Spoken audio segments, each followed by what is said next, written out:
2020 সালের 1 অক্টোবর একটি কবিতা লিখেছিলাম। কবিতাটি পড়ছি। সারা বাংলা জুড়ে ধর্ষণ, ধর্ষণ করে খুন অথবা ধর্ষণ করে পুড়িয়ে খুন। আমরা ছিলাম নির্বিকার। কেরালায় পাদ্রী ধর্ষণ করেছে, আমরা কেন ছিলাম নিশ্চুপ? দিল্লি সহ সারা ভারতে একই চিত্র।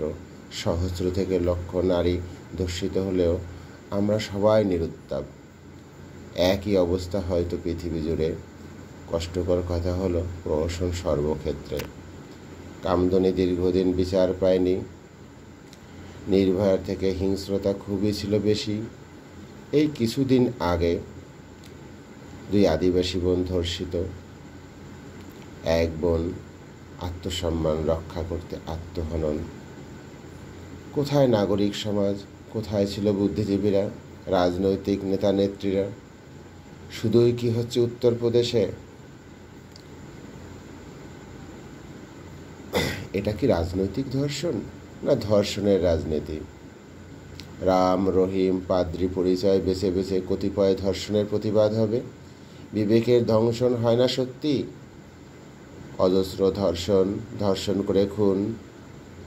অনেকবার মোমবাতি জ্বালিয়ে মহামিছিল হবে, আবার একটি ধর্ষণ বা ধর্ষণ খুন হবে, আবার মোমবাতি জ্বলবে, বিতর্ক হবে, জাত চরিত্র খুঁজতে, বিচার নিভৃতে কাঁদবে।